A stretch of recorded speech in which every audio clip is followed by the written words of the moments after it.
This special series of the Leaders in Payments podcast is being brought to you by American Express. In today's fast-evolving payments landscape, businesses are increasingly turning to automation and innovative payment solutions to help improve efficiency, cash flow, and the customer experience. From accounts receivable automation streamlining financial operations to virtual cards transforming B2B transactions, technology is reshaping the way companies manage payments.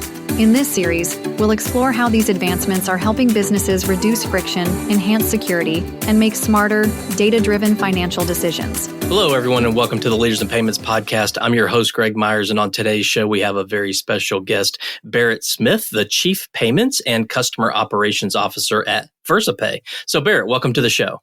Thank you, Greg. Excited to be here. Great. So let's start by having you tell a little bit about yourself, maybe where you grew up, where you went to school, where you're currently living, things like that. Okay, of course. So I pretty much spent my entire life in the Southeast. So I grew up in the southeastern corner of Virginia, moved down to the Gulf Coast in a little town called Fairhope, Alabama, and finished up high school there. So naturally, I decided to split my time in college. I went to undergrad at the University of Alabama, and then I got my MBA at William & Mary in Williamsburg, Virginia. So both finance degrees split between home state and adopted home state. After grad school, I moved to Atlanta. And, I'm kind of up in Alpharetta now, but I've pretty much been here for the better part of 30 years now. I've got a wife, 2 boys. I spend a lot of time with lacrosse and swimming, and that pretty much keeps my personal time occupied. I'd say professionally, I started my career post-MBA in the telecom space. And so it was the 90s. So that was the hot thing to do after, you got your MBA. Obviously, with the dot-com bust, that kind of flamed out. But about 4 years after my MBA, I started working at Home Depot in the credit services division. And that was kind of my first real taste in payments. And so I was focused on analytics in the private label portfolio. And that kind of began my first education around payments and the complicated world of payments. So spent a few years at Home Depot, went over to Worldpay for 4 to 5 years. Well, it was really RBS Link, RBS Worldpay, AKA Worldpay. I had a few names. Yeah, a few names. And so I had a host of roles at Worldpay, and that was about a 5 or 6 year stint, focused on pricing, analytics, and strategy. And then I landed at Global Payments, and I actually ran the FP&A function, which will be relevant to our topic today on accounts receivable automation. And I did that for the U.S., then U.S., Canada, and then the Americas. I transitioned to a worldwide pricing and analytics role. And about 8 years in and kind of post the TSYS acquisition, I had visions of putting out my own flag and doing my own thing. And Versapay came calling. And so the last 4 to 5 years I've been at Versapay, and now I'm all things payments and customer operations at Versapay. And it's been a blast. Okay, great. Well, if you don't mind, tell our audience what Versapay does. Sure. Yeah. So Versapay is a fintech company, and we're really focused on kind of disrupting the B2B accounts receivable space, the processes associated with mid-market companies. And, our fundamental belief is cash flow should flow, really, and we believe in getting paid, and it should be easy. So we're focused on eliminating a lot of the invisible, manually disconnected pieces in the financial operations world today. And our platform addresses these challenges. And, we try to enable novel choice and context and automation along the continuum. So if you think about the invoice to payment process, all the way through the backside with reconciliation. So we're carrying out our mission to automate accounts receivable. We've created a big network of trusted connections and trying to make it easier for businesses to connect, at a faster pace and a lower cost to make payments. Okay. All right. Well, let's dive into the discussion. So let's start with the basics. What exactly is accounts receivable automation? And can you share some real world examples of maybe the types of processes that are like a no-brainer for this kind of automation? Of course. Yeah. So accounts receivable automation, or AR automation for short, it's about simplifying the manual, really heavily paper intensive processes, and removing some of the human effort that, is kind of tedious and some of the tasks and leading to a lot of errors. So if you think about posting payments, applying payments to invoices, partial pays, split pays, some of the things in the payments world that people are challenged to solve, automating follow-ups on invoices and reconciliation. What could take 4 people, if you automate, can take 1 person to do. So it's really about leveraging technology so humans can be more efficient. So I'd say real world examples, there are a lot. And a lot of our customers have different pain points. I mentioned my finance experience previously. I have a good funny one that I typically share when talking to customers, because I still remember the first day I I got off the elevator and I walked them to the floor at a large building in Atlanta. And the entire floor was filled with file cabinets. I don't mean one, I don't mean 20. I mean the entire floor. Each row of cubicles had a massive double-sided row of file cabinets. And I remember asking the analyst, and I said, what are all these file cabinets for? And all he did was chuckle. Didn't give me an answer, which I thought was odd. So fast forward about 30 days in, and I'm looking for confirmation on a payment, and I need to pull an invoice. And lo and behold, I just figured out what all those file cabinets were for. And so to get an answer on something would take somebody hours. I mean, they're physically walking, trying to find the file cabinet. Then the process was make a copy, go put that back, bring me the copy, validate it was paid. So from a real world pain perspective, I'd say that that's a big one, taking that manual effort out. And then, our clients have a ton of different issues there with the process and automating the process. So digitizing the paperwork, the on-demand aspect of accessing those things I had to chase or the analyst had to chase, that's what AR automation or accounts receivable automation is about. And the benefit is you're speeding up your invoice to cash process. So you're reducing your DSO and you're improving your cash flow. Okay. Well, why do you think that mid-market companies in particular should prioritize accounts receivable automation? So that's a good question. That if you think about the growth in mid-market, so a lot of the mid-market companies, they're growing rapidly. Sometimes they have capital constraints. They just have a lot of different issues that they've been focused on growth. And they've gotten to this point where they need these things. They need automation. They need process improvement. They may not have kept scale in terms of their staffing as they've grown. So things like AR automation will help them specifically take some of the burden and improve their cash flow. So if I think about some of the delays and some of the reasons in the mid-market and the burden, the tools are going to speed up that payment cycle. I'm trying to think of some of the complexity and the things that are taken out, the transaction files. So you've got a mid-market company that's grown rapidly. So they've got a lot more invoices. They don't have the staffing. They don't have the sophistication. And AR automation is just one tool in the office of the CFO's arsenal to improve that and give them scalability and improve cash flow that other things may or may not provide. Okay. And just a follow-up question on that. What are maybe the most compelling benefits that they'll likely see once they do adopt this kind of technology? So beyond cash flow, you've got scalability. Customer experience is a big one, right? You've got mid-market companies. They're competing with small companies. They're competing with large companies. So the automation, it's going to allow for a little bit more of a professional, more of a seamless experience. You can get real-time updates for your customers. And I think it's going to strengthen the relationships. I mean, that's the direct feedback from some of our customers that it's improved relationships with customers. And I'd say the last thing, and I talked about being an analytics guy and a data guy, I'd say that the data insights and the reporting capabilities you get with AR automation or accounts receivable automation is a big one. And that's something that as these mid-market companies grow, building out real-time dashboards and analytics probably has been secondary, depending on who they are in the industry. So having visibility into the payment trends and outstanding balances and customer behavior, I think it's all a great benefit for leadership to be proactive and make better decisions with data while getting the benefit of enhanced cash flow. Okay. And you mentioned days sales outstanding, which DSO, I think, is what most people refer to it as. It's often a critical focus of businesses that are looking to improve their cash flow. So it's not necessarily a simple metric to manage or to measure. So how do you automate or how do you help them automate this to make it where it's measurable and can put a measurable dent into this DSO?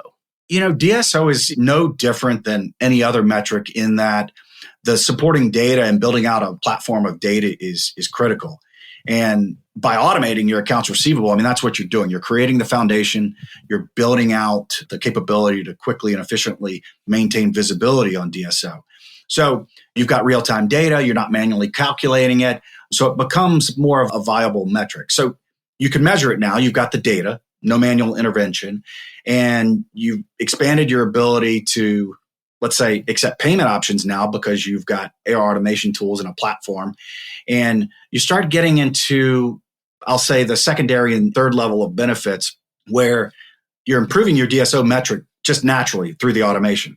And then you're starting to get to things where the payments, there's aspects of payments in general that are complicated that you're able to simplify and bring down your DSO. And I'll give you kind of an example in terms of some of the demands and some of the account constructs where you can have arm's length requirements in some industries. And so you've got to set up FBO accounts and different types of accounts. You got multiple demand deposits. And all of those touch points, as you're thinking about the AR process and automation, you get to automate those. So there's no manual intervention. There's no manual decisioning. You're kind of addressing the customer's needs specifically. You want to be payment agnostic, right? And so a good one is something we've run into in the past, which is American Express, type of American Express payment. You've got the OutBlue program, or you could have a direct relationship the client has with American Express. And the funds settle differently. And so from an AR automation perspective, you've got to be able to seamlessly handle both those, apply the funds, and make sure that the reconciliation process and the reporting is consistent across those. So I'd say that helps reduce errors naturally and improves your DSO. And then I'll take it one step further in terms of with the advent of everybody says AI, it's really more machine learning, but it's still AI where you're leveraging technology to open up the predictive DSO and the forecasting aspects that really weren't possible years ago, 5-10 years ago. And so it's not just about reducing DSO as a traditional view. It's based on industry and client. I now have the tools and the data to make specific and unique decisions for my clients. And that's a powerful benefit. And then you're getting into other aspects, whether it's credit or terms or anything else like that. The foundation is the AR automation and having the foundation of data. All right. So you mentioned earlier about kind of the customer experience. So let's double click on that. And your team, Versapay, recently conducted a survey that found that finance is one of the biggest drivers of negative customer experience, which I thought was interesting. Second only to risk and compliance. So why do you think finance plays such a big role in this? I mean, finance is typically the gatekeepers, right? I mean, throughout my career and just, what our clients and our CFO customers and controllers, they all say they're the gatekeeper, whether it's documentation, they're requesting documentation and details for approvals. They're processing the invoices, they're monitoring the client's health. It's a lot of back and forth. So in a manual world, it's just exhausting to go back and forth, whether it's a new client or it's an existing client, whether it's re-reviews or maybe it's just an extension of credit. All that gets done manually. And so it's highly frustrating. And I think that's probably where part of the negativity may come from. It's not anybody's fault. It's just finance is in the middle. And so they're in the crosshair. Then layer in if somebody in finance or accounting makes a typo, or manually does something, you forget a zero or add a zero, it's going to have a big impact in the manual world. So that generates a little bit of buzz. I think the bigger challenge, and I think this is an evolution we see, and a lot of CFOs are talking about it. Historically, people didn't view the office of the CFO or the finance team as customer facing. The reality is, they're deeply embedded in everything from the customer experience, the control of funds, managing pricing, approving. And even upfront in negotiations and deal reviews. So they're a critical partner for sales and the client. So I think in the payments ecosystem, it's not uncommon when you get a dispute, that process goes back and forth between finance and accounting as well, because they're best suited to reconcile it. So as companies automate those triage moments, those points of failure and breakdown, they become fewer and far between, right? And the tertiary benefit for the CFO, the office of the CFO, is their reputation is going to get better. They're going to be seen as more customer-centric. So I think the finance and accounting teams who automate and they address this, they're streamlining communications, they're reducing the touch points. And with the advent of AI, as mentioned, you get automation tools and things that can take you to the next level and do a little bit more predictive and anything that can enhance the customer satisfaction or customer's experience across the board. I think that'll improve the finance reputation. So how can specifically AR automation kind of flip that script and make it actually improve that customer experience? I totally agree with you. It's more and more today becoming very upfront and kind of front office now as opposed to back office. So how can it kind of flip that script? The organizations that automate, I think, automate that process.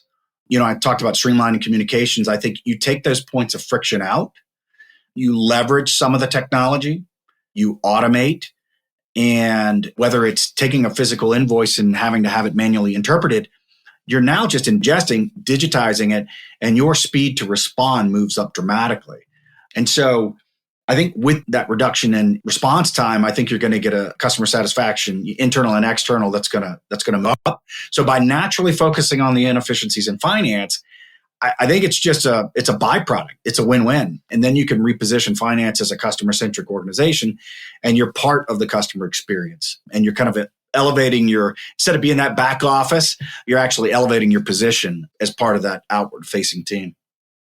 All right. So finance teams are under increasing pressure to make data-driven decisions on the fly. I think you talked about that a little bit, but how does automation make accessing and acting on real-time data easier? And sort of what's the effect of that faster decisions on finance as a whole? Yeah, so we talk about finance as a traditional back office player, not being customer-centric, but I think automation is a game changer. And we talked a little bit about the natural byproduct of a win-win scenario. The traditional methods for gathering all the financial data, pulling the reports from multiple systems, reconciling in spreadsheets, all that is time consuming. And then, it's just prone to human error. The automation aspects of accounts receivable automation will eliminate those bottlenecks. And it's centralizing all of that data in real time. I mean, I think a good example is integrating across billing platforms and forecasting systems. And so the finance team's got immediate visibility. And you can see your cash flow. You can see outstanding invoices. You can see payment trends. And another big one, we haven't really talked about this, but when you think about overdue accounts, and what's driving a variance. So a CFO asks a question about why are we all forecasts? Oh, I've got, this large account that's overdue. Well, I think that data-driven decision-making and building that foundation allows you to answer questions quickly. And I've always been a firm believer if you can answer the question quickly and accurately, your credibility is going to be a lot higher as well. So I think it's a natural byproduct for having that. So with automation, the insights, they're not locked behind manual processes. The data's not as outdated. You've got teams helping and being proactive now instead of reactive. So I think that ripple effect with data-driven decision-making, I think that's significant for finance as a whole. And we're talking obviously about automation. Is it a one-size-fits-all solution, or are there certain sort of industries where it's like absolutely mission critical, and why? I wouldn't say it's one-size-fits-all. I mean, maybe if you look at the problem, the use case by problem, I think it's more of a mission critical where for industries where they're paper intensive or invoice intensive, I think manufacturing is a good example, professional services, distribution, sectors that deal with a high volume of invoices, or complex payment structures, even just multiple entities, the operations are structured in a way that's a little bit more complex. Manufacturers, wholesale distribution, construction, they're good examples because they deal with a large scale supply chain, a lot of orders, frequent orders, and diverse payment terms. So those are probably jump off the page for those. I think that's where automation can have a huge benefit, but I don't think it's limited. I don't think it's limited to a particular industry. I think it's, if you have a need and a pain point, I think automation is going to be a benefit and drive out efficiencies and speed up that invoice to cash process. Okay. All right. Can you share maybe a story or two about how Versapay's accounts receivable automation solutions have transformed a company's operations? So I know you've talked about some of these, faster cash flow, improved customer happiness, and everyday efficiency. So can you just kind of maybe give us a story or two about some of your solutions and how they've helped some of your clients? Versapay partnered with Latacrete, and they're a big construction client. And they had some pretty significant challenges they wanted to tackle from an AR process perspective. I think some of the stats before they were working with Versapay, a lot of manual workflows. You've heard that a lot. Like everybody after is going to be tired of hearing about manual workflows, but they were processing over 12,000 invoices each month. And the methods were time consuming. They weren't scalable. And then getting to collections and sending payment reminders, all of that was manual. And so the team's not really focused on high value add activities. They're just clicking through, trying to get all of those invoices submitted and following up. And so to add to that, they had no visibility. So they didn't know when they got paid. They didn't know the invoice status. So then that hampered their collections activity. It was just this one hit a lot of different spectrums when you think about where you could get benefit. And then they had to confirm were they even delivered or opened. So they had a lot of reissues, just a ton of inefficiencies. So Latacrete's a good one. After we did the project, they were pretty good stats. I think it was a 16% improvement in their cash flow forecasting accuracy. So just accuracy alone. They got about an 11% reduction in their DSO. And they accelerated their cash flow so much that I think it was, they reduced their revolver by $7 million. So when you think about the benefit of improving cash flow, that's a big one. They also shifted 100% of their invoices online. So no more paper invoices. So you talk about all the pain points Laticrete had. Now it's all electronic. It improved on a lot of those problems. So they said that today, 97% of their customers are using Versapay to review their account statuses, access invoice, and communicate directly with their AR team.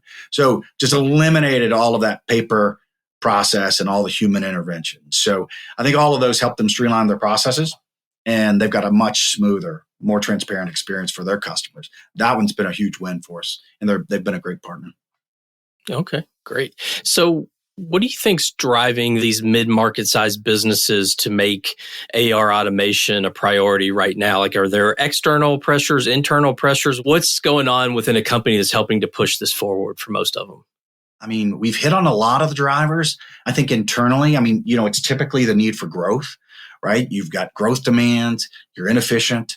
So you need operational efficiency, to drive that growth.